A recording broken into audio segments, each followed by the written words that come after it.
하나님의 말씀 함께 보겠습니다. 이 시간 우리 교회에게 하나님께서 주신 말씀은 요한복음 6장 5절에서 15절 말씀입니다. 요한복음 6장 5절에서 15절 말씀입니다.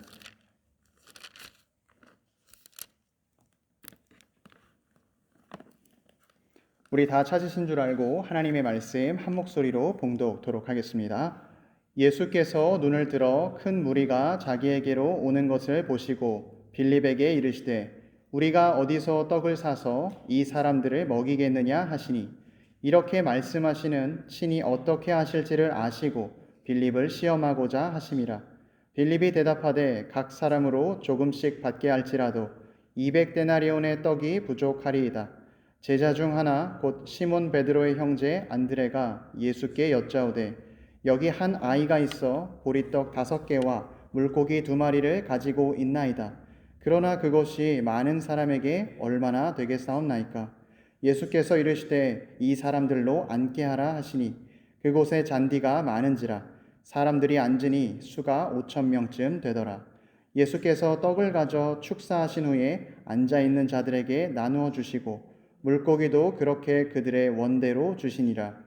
그들이 배부른 후에 예수께서 제자들에게 이르시되 남은 조각을 거두고 버리는 것이 없게 하라 하시므로 이에 거두니 보리떡 5개로 먹고 남은 조각이 12바구니에 찼더라. 그 사람들이 예수께서 행하신 이 표적을 보고 말하되 이는 참으로 세상에 오실 그 선지자라 하더라. 그러므로 예수께서 그들이 와서 자기를 억지로 붙들어 임금으로 삼으려는 줄 아시고 다시 혼자 산으로 떠나 가시느니라. 아멘.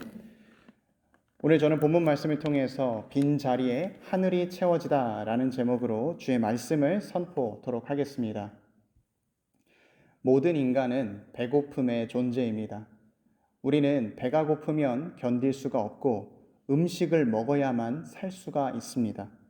그래서 우리 굶주린 배는 어떻게 해서든지 채워야 하는 것이 우리 인간의 실존적인 문제입니다.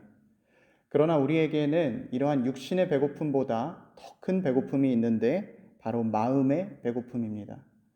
우리 배 안에 있는 위장은 아무리 늘어난다고 해도 1리터에서 1.5리터까지밖에 늘어나지 않지만 우리 마음의 배고픔, 마음의 위장은 거의 무한하여서 채우기가 어려운 것이죠.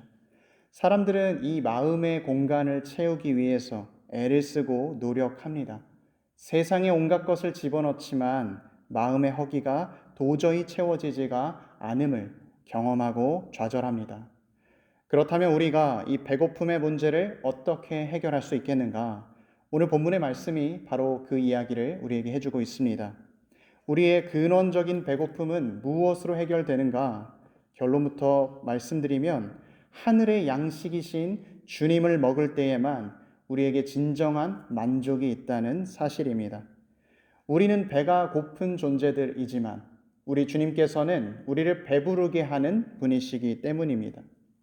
모든 부모님들은 자녀들이 배가 부르기를 원하십니다. 밥을 잘 먹는 모습을 보면 내가 배가 부르고 마음이 든든하다 말씀하시지요. 이것은 우리 주님도 마찬가지입니다. 우리의 아버지이신 하나님께서는 우리가 이 세상을 살아가면서 배고픔에 허덕이는 것이 아니라 만족하기를 원하고 배부름 가운데 살아가기를 원하십니다. 그러나 동시에 주님께서는 우리가 단지 육신의 배부름만으로 살아가는 것이 아니라 마음과 영혼의 배부름을 얻기를 원하십니다. 오늘 본문의 말씀을 보게 되면 예수님께서 눈을 들어서 주님께 나오는 큰 무리를 보셨다라는 내용으로 시작합니다. 이 모습을 가리켜서 복음서의 마가는 기록하기를 예수님께서 무리를 목자 잃은 양처럼 불쌍히 여기셨다라고 증거합니다. 사람들이 실제로 먹지 못해서 기진맥진했고 또 예수님은 그 마음 가운데에 허기 가지고 공허한 것을 보면서 그들의 갈급한 심령을 보신 것입니다. 그래서 주님은 찾아온 자들에게 주님의 말씀을 가르쳐 주셨고 병든 자들에게는 병을 고쳐 주셨습니다. 그리고 시간이 지나 날이 저물어 갈 때 주님은 무리를 그냥 돌려보내지 않으시고 양식을 주기 원하셨습니다. 그래서 빌립에게 물으십니다. 우리가 어디서 떡을 사서 이 사람들을 먹이겠느냐? 예수님의 질문을 들었던 빌립은 너무나도 당황했습니다. 그가 물론 벳세다 고을에 이 앉아있는 곳에 가까운 지역의 출신이라 할지라도 어림잡아서 5천 명이나 되는 사람들을 먹일 방도는 도무지 없었기 때문입니다. 그래서 그는 예수님께 대답하기를 각 사람에게 조금씩 받는다 해도 200데나리온, 지금으로 치면 보통 사람의 6개월치 월급은 될 것입니다. 에둘러서 불가능하다라고 이야기를 합니다. 그러자 뒤이어서 베드로의 동생이었던 안드레도 나서서 이야기합니다. 여기에 한 아이가 보리떡 5개와 물고기 2마리를 가지고 있습니다. 그러나 그것이 이 많은 사람에게 얼마나 되겠사옵나이까? 제자들은 모두 다 현실을 정확하게 파악했습니다. 그러나 그 현실을 분석하고 파악한 결과는 무엇이냐? 먹을 수 없다라는 것이죠. 그냥 그들을 돌려보내야 한다는, 안 된다는 결론이었습니다. 그렇다면 우리 주님은 이들을 다 먹이기 위해서 돈이 많이 든다는 사실, 또 주변에서 이 많은 양의 음식을 한꺼번에 구할 수 없다는 사실을 모르시고 계셨는가? 아닙니다. 주님은 오히려 더 잘 알고 계셨습니다. 그곳은 빈 들이었고 날은 저물어 가고 있었습니다. 환경과 조건, 그리고 현실의 상황은 모든 것이 불가능하다라는 것을 말하고 있었습니다. 그럼에도 불구하고 주님은 왜 그런 질문을 하셨는가? 우리가 읽어보진 않았지만 오늘 요한복음 6장 32절과 33절 말씀에 예수님은 이렇게 말씀하십니다.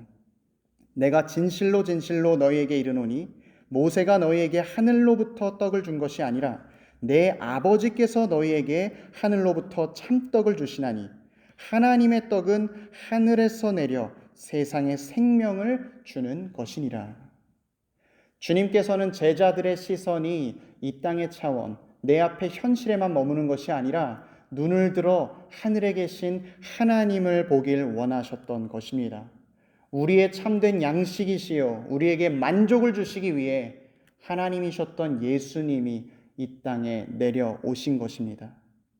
사람들은 흔히 독수리를 가리켜서 하늘의 제왕이라고 이야기를 합니다. 독수리가 날카로운 부리와 발톱을 가지고 있기 때문에, 또 큰 날개를 가지고 있기 때문에 다른 새들보다 더 강한 것이기도 하지만, 사실 가장 큰 이유는 독수리가 가장 높이 올라갈 수 있기 때문입니다. 독수리가 하늘 높이 올라가서 모든 것을 바라보고 다른 새들이 보지 못하는 것을 보게 될 때 독수리는 다른 새들이 다니지 못하는 길로, 또 다른 새들이 구하지 못하는 먹잇감을 사냥할 수가 있습니다. 이처럼 무엇을 볼 수 있느냐는 그 삶에 있어서 굉장히 중요한 것입니다. 이것은 우리의 신앙에서도 동일하게 적용됩니다. 현재 내 눈에만 보이는 것으로, 또 내 손에 잡히는 것으로만 살아가는 사람은 현실의 힘으로밖에 살아갈 수 없습니다. 그러나 보이지 않는 것을 믿음의 눈으로 보는 사람, 신앙으로 영의 세계를 보고 현실의 문제뿐만 아니라 영의 문제까지도 다스리시는 하늘의 주님을 바라보는 사람은 그 가운데 하나님의 도우심을 공급받고 살아가는 것입니다. 그러나 문제는 무엇이냐 하면, 아무리 신앙이 있다 할지라도 내 옆에 계신 주님을 바라보지 못하고 현실의 문제를 바라보게 될 때 우리는 빌립과 안드레처럼 대답할 수가 있다라는 사실입니다. 지금 나의 형편은 어떠한가? 지금 내가 가지고 있는 것은 얼마나 되는가? 주님의 능력이 아니라 나의 능력을 보게 되고 나의 가능성을 따져보는 것이지요. 제자들은 분명히 수많은 예수님의 기적을 경험했고 주님의 말씀을 들었습니다. 그럼에도 불구하고 그들은 그들 마음 가운데 임재하고 계셨던 성령님을 소멸시켜 버렸습니다. 눈앞에 예수님을 놓쳐버렸습니다. 그들은 예수님보다도 5천 명을 먹여야 한다는 이 막막한 현실 앞에서 사로잡혀서 예수님이 천국과 이 땅을 연결하는 사다리요, 물질 세계와 영의 세계를 다스리는 만왕의 왕이시라는 사실을 잊어버린 것입니다. 그들은 이제 어찌해야 하나 그들이 가지고 있는 계산기만을 두드리고 있었습니다. 여러분, 현실만을 바라보는 인생은 오늘도 만족이 없고 내일도 만족이 없습니다. 그러나 성령 충만하여서 주님을 바라보는 사람은 그 인생이 다릅니다. 우리가 어디서 떡을 사서 이 사람들을 먹이겠느냐 말씀하시는 주님께, 주님, 우리의 만족은 오직 주님으로부터 나옵니다. 내가 이것을 할 수 없으니 주님 나를 도와주시옵소서, 나에게 만족을 주시옵소서. 믿음으로 고백하는 사람은 주님께서 주시는 참된 양식을 소유하고 그 마음 가운데 주님과 함께 먹고 마시며 살아가는 것입니다. 현실의 조건과 상관없이, 또 이 세상의 사람들의 판단과 관계없이 주님이 주시는 하늘을 보는 사람은 하늘의 풍성함으로 이 땅을 살아갑니다. 그래서 믿음으로 주님을 바라보고 하늘을 올려다보는 사람은 오늘도 풍성하고 내일도 풍성하며 영원한 만족 가운데 살아가는 것이죠. 그렇다면 우리가 이것은 머리로는 다 아는데 우리가 현실 가운데 있을 때 어떻게 주님을 바라볼 수 있겠습니까? 우리가 교회에서 예배 드릴 때에는 하나님을 의지해야겠다, 하늘을 바라보아야겠다 라고 생각하지만 시간이 하루 이틀이 지나면 우리의 현실은 너무나도 녹록지 않기 때문에 우리는 또다시 현실에 사로잡히게 됩니다. 그때 우리는 어떻게 해야겠습니까? 교회의 아버지였던 아우구스티누스는 이렇게 말했습니다. 예수님께서는 하나님의 말씀이시기 때문에 예수님이 행동하시는 것조차 우리에게 하나님의 말씀이 된다. 오늘 본문에서 예수님께서 무엇을 하시는지를 보십시오. 한 아이가 가져온 보리떡 5개와 물고기 2마리를 보시고 사람들을 앉게 하라 말씀하셨습니다. 그리고 그 떡을 높이 들어 주님께 축사하셨습니다. 여기서 축사하셨다라는 말은 축복하고 감사했다라는 말입니다. 예수님께서는 현실의 5,000명의 사람들을 본 것이 아니라 그 가운데에서 하늘로부터 임하시는 주님의 은혜를 바라보았고 그 가운데 주님 앞에 감사의 예배를 드리신 것입니다. 분명히 주님도 제자들과 똑같은 상황 가운데 계셨습니다. 5,000명의 사람들을 먹여야 하고 또 우리가 가지고 있는 것은 보리떡 5개와 물고기 2마리뿐인 불가능한 상황 가운데 계셨습니다. 그러나 주님은 빌립처럼 돈이 부족합니다 라고 말하지도 않았고 안드레처럼 이것이 얼마나 되겠습니까 말하지도 않으셨습니다. 예수님은 감사함으로 하늘에 계신 하나님을 바라보셨습니다. 그리고 그 감사함은 하늘로부터 놀라운 양식을 받게 하는 위대한 통로가 된 것입니다. 오늘 본문의 말씀은 5,000명의 사람들, 여자와 아이들까지 합하면 더 많은 사람들이 배불리 먹었으며 12광주리가 남았다라고 증거합니다. 감사로 제사를 드리는 자가 나를 영화롭게 하나니 그의 행위를 옳게 하는 자에게 내가 하나님의 구원을 보리로다.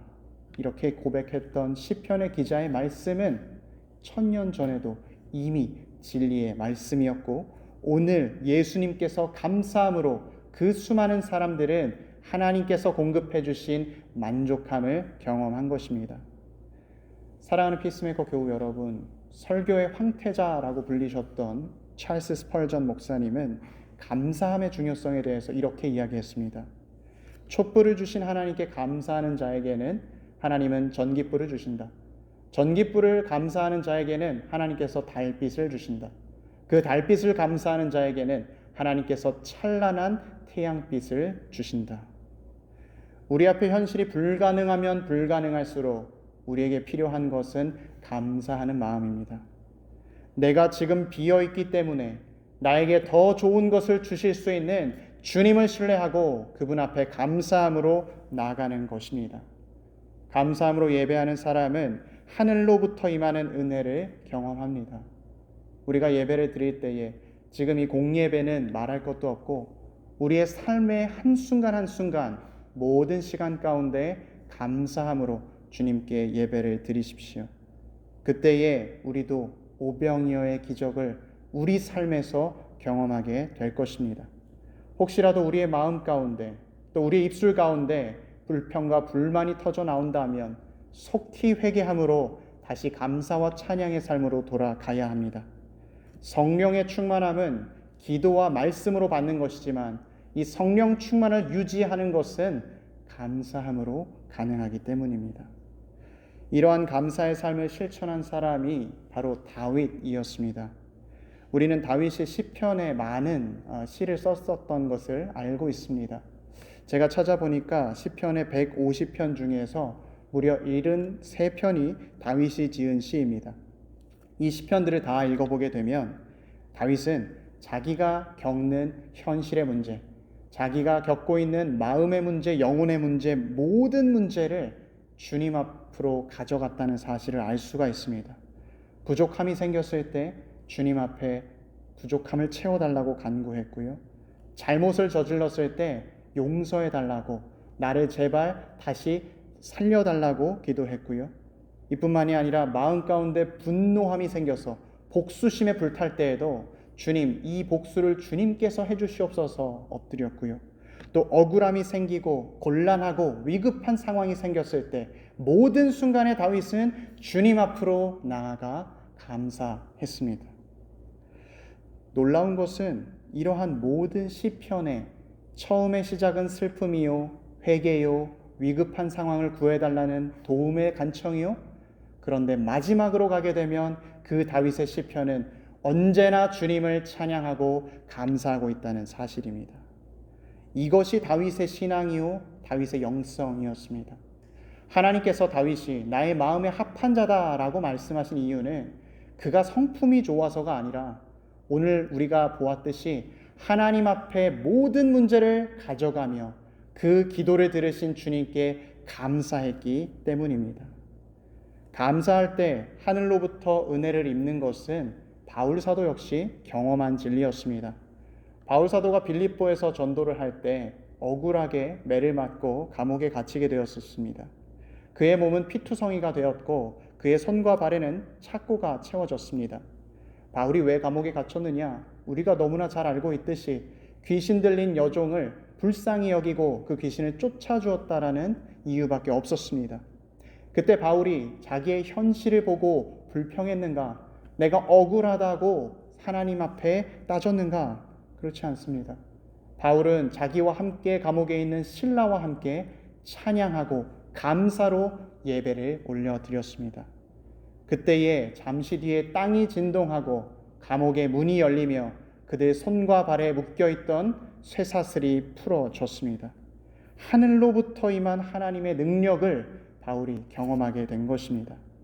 그래서 그는 이 사실을 알고 있는 빌립보 성도들에게 후에 편지하기를 이렇게 이야기합니다.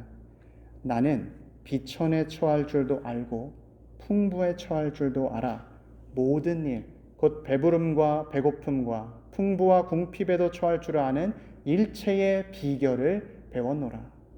내게 능력 주시는 자 안에서 내가 모든 것을 할 수 있느니라. 바울은 이 감사함으로 말미암아 내 문제를 바라보는 것이 아니라 하늘에 계신 하나님을 바라보았고 자기의 모든 상황과 조건을 뛰어넘는 만족함으로 살아간 것입니다.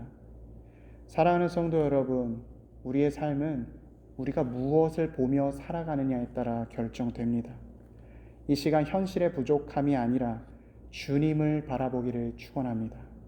나의 눈을 들어 하늘에 계신 주님을 바라볼 때 나의 부족함과 나의 연약함과 나의 실패들은 다 극복되고 주님 안에서 새롭게 되는 것입니다. 길이요 진리요 생명이신 예수 그리스도를 바라볼 때 우리에게는 닫혀있는 문이 열리고 마음 가운데 풍성한 만족이 찾아올 것입니다. 오늘 우리에게도 이 다윗과 바울과 같은 감사의 영성이 있기를 소망합니다. 우리의 모든 것을 주님 앞으로 가져가 감사하고 나의 만족은, 진정한 만족은 오직 예수 그리스도로부터 온다는 신앙의 고백이 있기를 축복합니다. 그래서 성령님께서 날마다 함께해 주셔서 우리 삶에 감사뿐만 아니라 아버지 하나님 앞에 영광 돌리는 간증 또한 많아지기를 축복합니다. 우리 인생에는 어떠한 것이라도 감사함이 있다면 버릴 것이 없습니다. 오늘 마지막에 본문에 보게 되면 예수님께서도 표적을 행하신 뒤에 남은 보리떡과 물고기 모두를 모아서 12바구니에 모아두라고 말씀하셨습니다. 제자들과 무리들이 비어 있었던 바구니를 보면서 어떠한 생각이 들었겠습니까? 주님의 은혜의 증거로서 자기 눈앞에 12바구니의 광주리, 12광주리가 놓여져 있었습니다.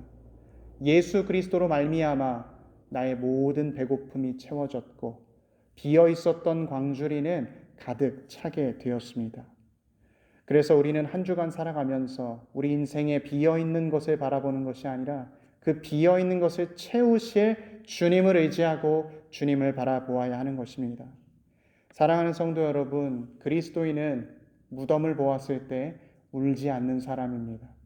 그 무덤을 보았을 때 그 무덤 이후에 일어날 주님의 부활과 우리 몸의 부활을 믿기 때문입니다. 그리스도인들은 당신의 자녀를 보았을 때 실망하거나 속상해하지 않는 사람입니다. 하나님께서 그 자녀 안에 하나님의 믿음과 인격을 넣어주셔서 성장케 하시고 하나님께서 쓰시는 일꾼으로 만드신다. 오늘도 믿고 기도하며 살아가기 때문입니다. 하나님을 바라보는 사람은 가정을 바라볼 때에도, 교회를 바라볼 때에도, 국가와 열방을 바라볼 때에도 모든 것을 다스리시는 분은 우리 주님이시기에 나는 주님만을 바라본다 고백하며 나아갑니다. 이 신앙의 고백이 우리의 신앙이 되기를 축복하며 날마다 감사함으로 주님과 동행하는 우리 모두가 되게 주의 이름으로 축원합니다.